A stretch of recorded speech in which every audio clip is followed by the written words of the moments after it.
Hi, and welcome to the hell. From my head, directly to yours. In this channel, we complain about anything and everything and do nothing about it. I have half an hour to complain before I can have my first meal of the day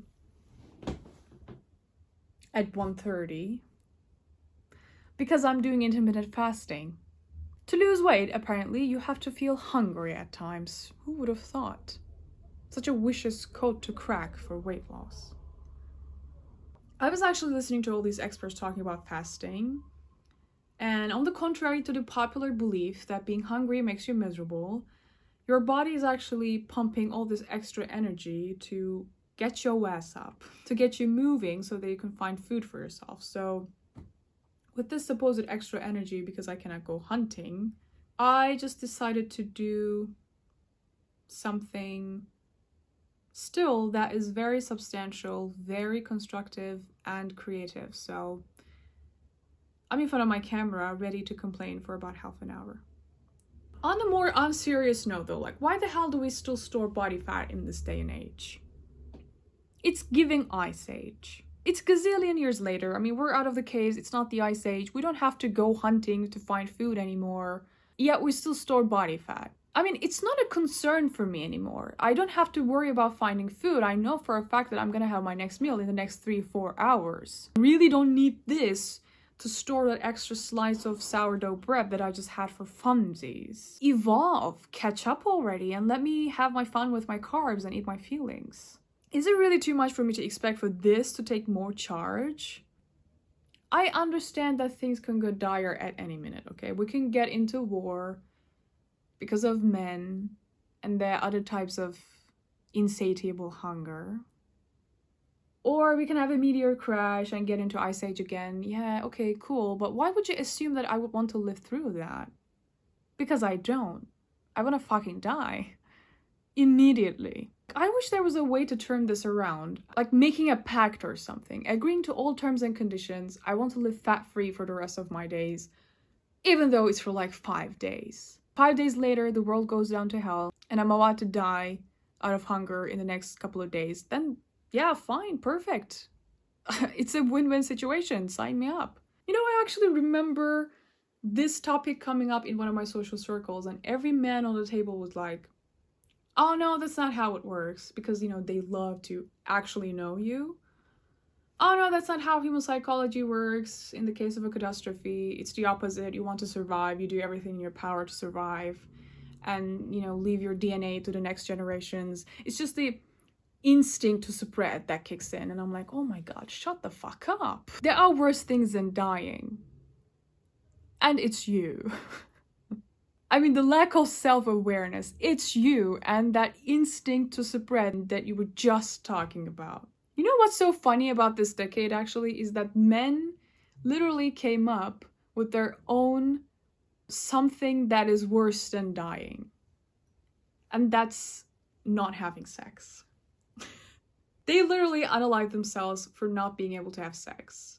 Whereas women's fears are like to get violated and to get your soul taken out of you and, you know, other shallow crap like that. It is so funny. Men are funny. So much funnier than women are, I agree. Why am I trying to lose the weight? My motivation is this. At first, I didn't give a single fuck. Like, when people said to me, oh yeah, excessive weight can kill you early, I was like, bitch, I hope so. I hope it does. But then I started thinking about death. And I realized that when you die, people wash your carcass. And they carry it to your casket and stuff. And I just don't want people to go, ugh, or with my dead body, you know what I mean? Dead or alive, I'm too concerned about what other people think of me. That's my whole personality. I just don't want the last words in my funeral to be, I have hernia now because of this fat bitch. Whereas it could be, I have bleeding because how hard she still slays. Because the room would be full of gays, obviously. And that's how you know you lived a good life. Or, I don't know, maybe we should just give all up and get obese at this point, because then we would at least have legitimate reason to stay where we are. which is the very bottom of the social pyramid. It's literally what the world wants and working towards to. Towards to. Now that's two twos. Working towards. That's good English. Yeah, because when you're obese, then you'd only be bothered by your place in society because you're taking place in society for 2 or 3 for that matter. And it's so much easier to command a nation that is not able to fucking move. Because seriously, it's a nightmare when any obese person just needs to take a damn chair anywhere outside their house. Everywhere, like hospitals, schools, airplanes. It's not possible to take a damn sit. And they cannot walk or stand, so they just don't have any participation in life that is going on outside, you know what I mean? So it's just very convenient. And controversial opinion, I do think that obesity is a human invention.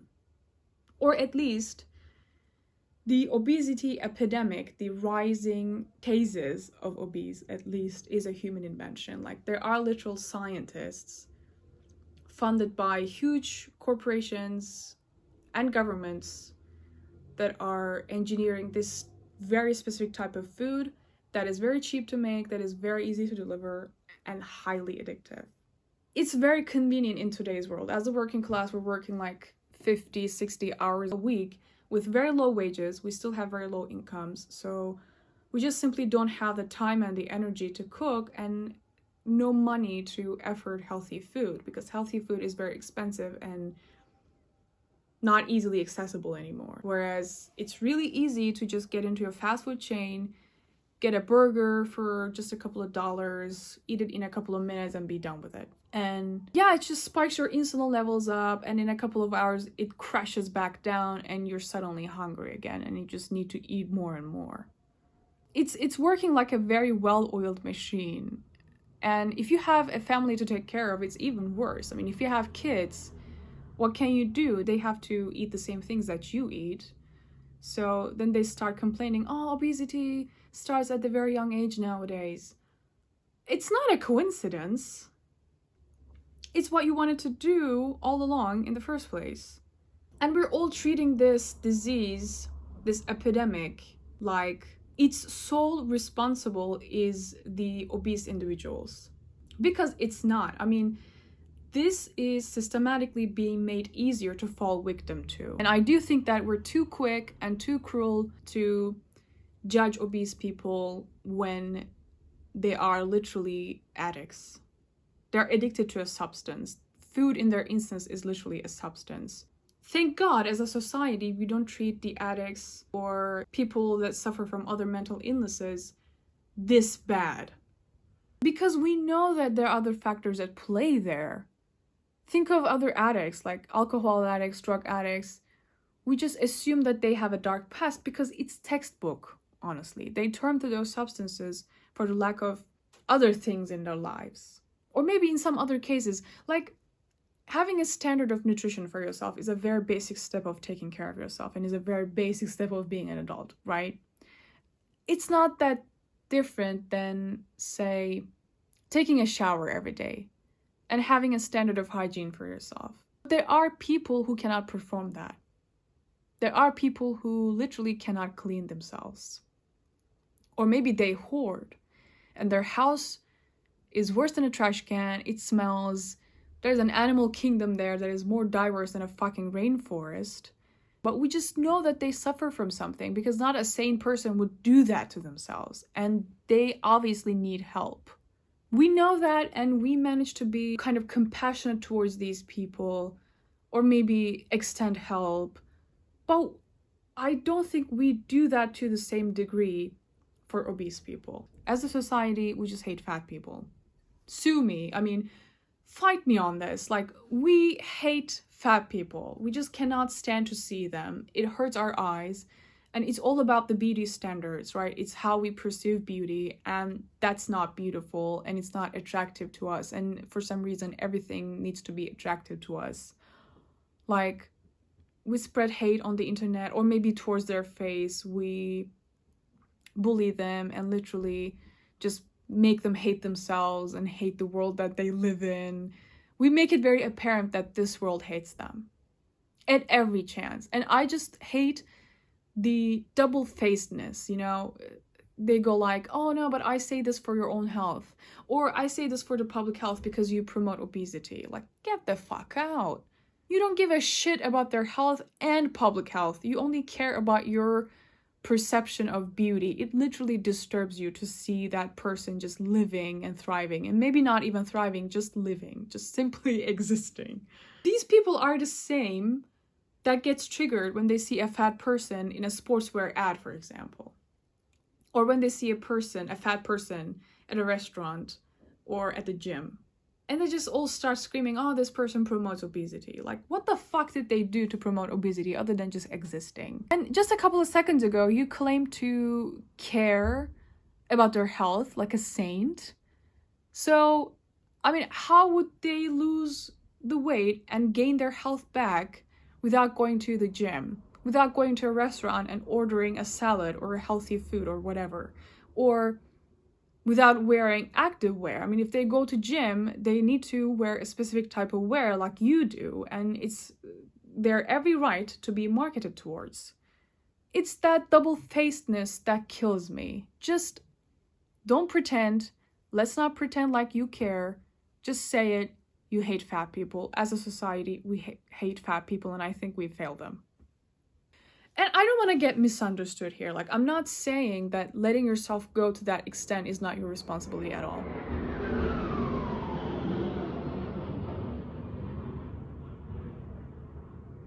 Oh my god. It can only be fixed with taking the responsibility and taking the right steps. That's not what I'm saying at all. It also does not mean that they should find a community where they all get together and encourage themselves to stay as they are. I understand the need to find a community where they can find acceptance or support, but it should be a community where they get all together and encourage themselves to lose the weight. I agree with that. All I'm trying to say is that if a person visibly fails at these, then there's something wrong. Don't go out and say to like an alcohol addict, oh, just stop drinking. It's very, very simple. It's just alcohol in, alcohol out. Of course, they were fat people back in the days. Maybe medieval kings were fat. Because having feasts all day was all they were doing, like drinking, eating, and sitting on the throne all day. Whereas probably you could count the bones on a peasant from working in the field 24/7 and just eating barley. Being fat was a symbol of being rich. Rich people were fat. It was a condition of rich people had, because it was a symbol of having access and possession to the excessive and to the good stuff, to the quality stuff. Whereas nowadays, it's a poor person thing, because maybe they realize that the very thing I talked about at the beginning of the video, like being hungry gives you all this energy and the rage to fight. We used to riot back in the days. Like, we used to hang people in the town's markets, to set an example. Just saying. Yeah, making old people obese and just tucking them to their homes seems like a good plan to me. There is work tomorrow. Even just thinking about it bores me to death. I mean, it's the Sunday syndrome. Sunday syndrome is worse than Monday syndrome. And then there's Wednesday syndrome. Yeah, Sunday, Monday, Wednesday. What's that meme? Calvin is only Wednesday. I just love that. It's so true. I mean, those days do not pass. Oh, I need to take a shower. It amazes me how some girls actually show up to these virtual meetings with full face makeup on, because in my best days, I just don't show up with a greasy hair or with facial hair. Oh my god, I have so much facial hair, you have no idea. Like, just out of my eyebrows, you could make a really nice pair of pillows. Hey, is it vegan if I use human hair? Because I could use a new coat. for this winter. And oh well. I'm not trying to be the pick me girl here. Like, oh my god, I hate makeup. I'm so bad at it. Oh my god, it looks so good on you. It will look terrible on me. Nobody needs anything. Everybody's beautiful. But, you know, to actually wake up at 5 a.m. just to put on makeup and straighten your hair and to advertise it like, oh, I do it because I love it. It's self-care. I mean, we're never beating the patriarchy, aren't we? I mean, the delusion. How could you like that? How could you... Or do you actually like your job or something? No, don't tell me that you like your job. I can accept the fact that you do all of that out of patriarchy, okay? That's fine. But don't you dare saying that you like your job. No. No. Get out of my face with that. I do enjoy makeup to some degree at certain times. But I also acknowledge that feeling obliged to do makeup, not being able to go out without it, is just very patriarchy coded, okay? Let's just lay down the facts. But I would do more makeup if I had more special occasions in my life. But I don't. I stopped getting new makeup long time ago because everything that I have just expired in the drawer because of the lack of these special occasions, like parties, dates, girl night outs, whatever. My most expensive item is actually a foundation that I bought 10 fucking years ago. I actually saw that as an investment. You know, I was paying that shitload of money to that. Probably I was going to wear it in all of these special occasions. I would look gorgeous and I would probably run out of it very quickly. But then, yeah, it turns out I totally miscalculated the amount of special occasions I would have in these 10 years. I just thought it would be more than 0. The only planned date night I have on my calendar right now is with the Reaper. I don't know when it's gonna happen, but I know it's gonna happen for sure. Yeah, I just likes to keep things exciting. That's accountability and spontaneity at the same time. I think men can take notes here. I still have a foundation, by the way. Although it's not a foundation anymore, it's just a void that leads to the door of this parallel universe where the giant bacterias rule. But yeah, I still keep it as a token, as a symbol of my misconceptions. Is that a word? Oh, did I mention that I need to get to therapy today? Oh yeah, I'm going to therapy. And it's going so well for me. Oh no, it is actually going well. If you're not so sure of your own journey, let me tell you, you'll know when it gets to your brain, like a man slurping at a restaurant. It should disturb you a great deal, that's what I'm trying to say. It's been 2 years since I started, and you guys, I was so introverted, like you cannot even imagine. I was on my own 24/7, and I wanted to stay like that, and I never got tired of that. I never extended invitations to anybody, and I rejected all the invitations that were being made to me. I had this huge mechanism that was helping me survive like that. I mean, I had this huge worlds, in fact, in my imagination that were so colorful and that were so better than the actual life that I just didn't want to leave it. I was literally spending like 8-9 hours a day in that space, and it was crazy. And I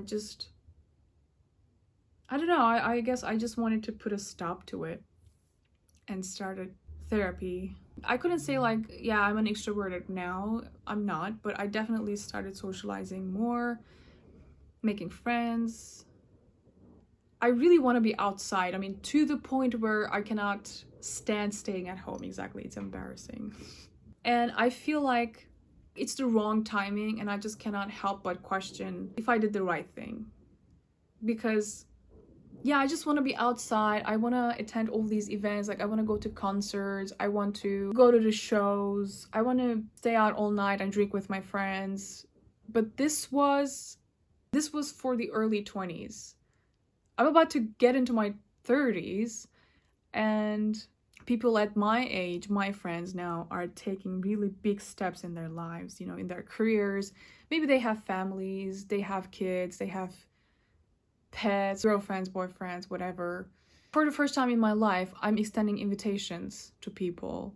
And I want people to extend invitations to me, but it's not happening. Whenever I write to somebody, oh, I'm going to this place, would you like to join me? I'm planning to do this, join me if you want. I'm buying a ticket for this, would you like to come with me? And the answer is usually no. This was literally what I was avoiding for my entire life, you know, to be rejected. It's not the end of the world. It's good to see that it's not as devastating as I was imagining it to be. Getting rejected, okay. Not having what you want right away, okay. But it literally makes me question my own life. Like, what am I doing? Why don't I take these big steps? And why do I have so much free time in my hands and other people don't? For the first time in my life, I am actually not sick to my stomach by the thought of having this one person that would prioritize me over anything. Anything. Like when I say, let's go to this place, and they're like, okay, let's go.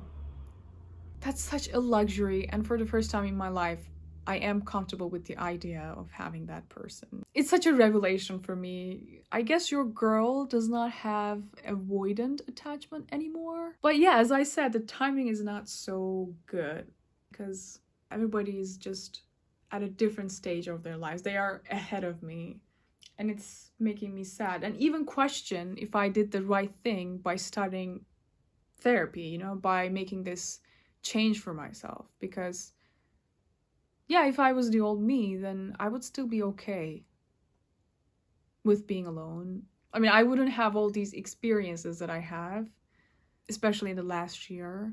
It was a good year for me. It was. Despite all the other bad shit that happened, I would count this like as one of the best years of my entire life. Yeah, I cannot help but wonder if I did the right thing, because I also now don't have that place in my head, places even. I just literally cannot sit down or lay down and get to that place. Just cognitively, it's not possible for me anymore. And I was really not expecting to lose that when I was getting into this. I thought I would have those both at the same time, and it would be just perfect. You know, whenever I needed that place, I could get into it again. I mean, it's going to be mine forever. It's not. Just cannot help but think, how is this better than maladaptive daydreaming? I mean, maladaptive living is what this is. But anyways, let's see how I'll figure this out, or how life is going to figure this out for me.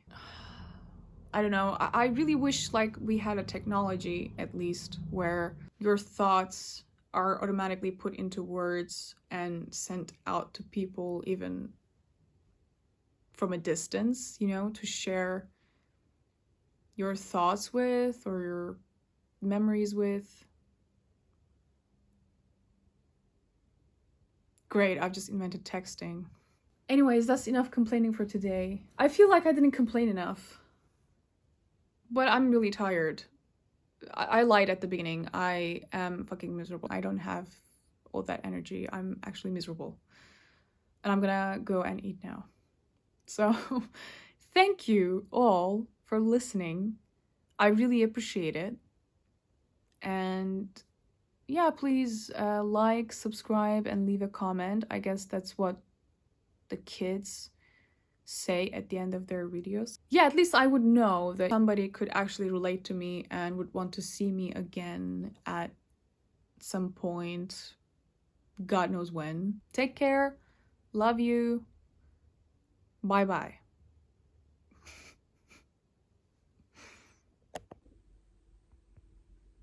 That was a proud day spent in the land of the English language for me. I should have said insatiable, and misconsumption is not a real word. Oh well.